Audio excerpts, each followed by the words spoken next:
Il était une fois, au cœur de l'Afrique centrale, une princesse appelée Alika.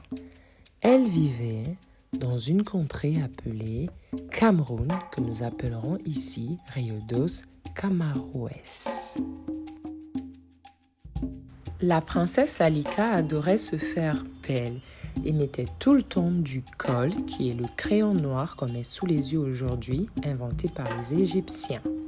Ils sont les pères fondateurs du maquillage.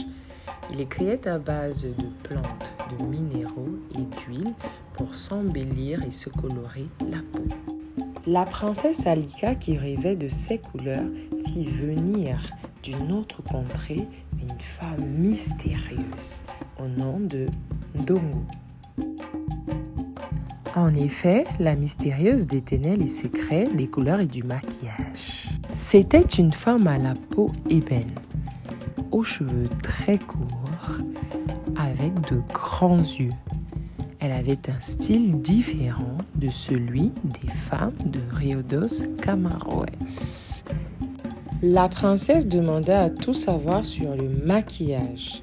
Alors la mystérieuse lui parla de kit de maquillage. D'après la mystérieuse Ndongo, il fallait tout d'abord prendre soin de sa peau et bien l'hydrater en utilisant l'huile végétale de jojoba. C'est une huile pleine de vertus originaire de la contrée d'Arizona. Pour colorer sa peau et paraître plus belle, il fallait utiliser un liquide fait à base de kaolin et de poudre minérale et de plusieurs autres ingrédients appelés fond de teint.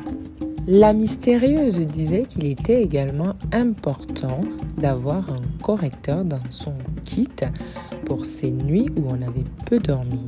Il servirait ainsi à camoufler ses cernes.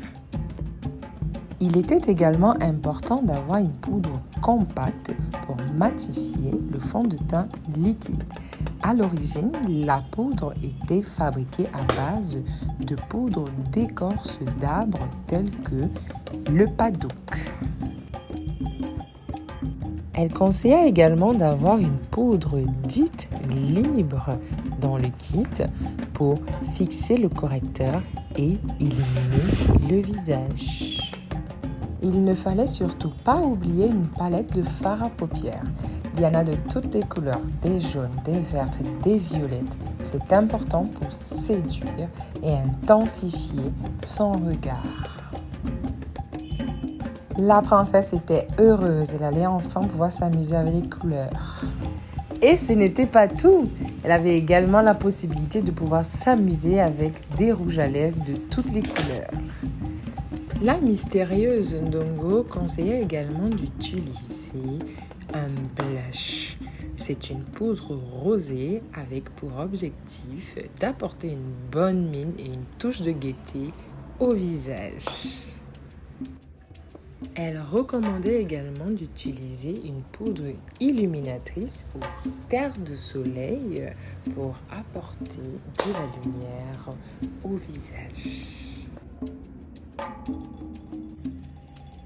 L'un des secrets de beauté les plus cachés était celui de savoir relever son regard. Et pour cela, il fallait utiliser ce qu'elle appelait un mascara. C'était des sortes de petites fibres destinées à épaissir ses cils pour un regard plus grand, plus charmeur et intense.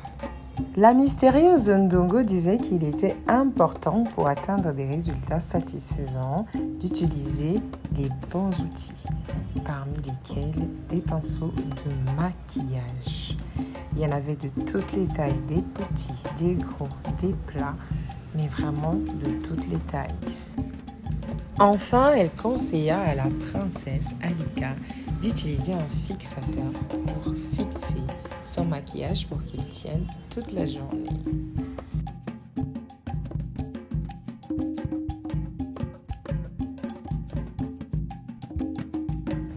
Voilà mes chéris, j'espère que ce premier épisode de Ma Belle Make-up Class vous a plu et surtout que vous avez appris quelque chose. Et n'hésitez pas à vous abonner pour connaître la suite de l'histoire.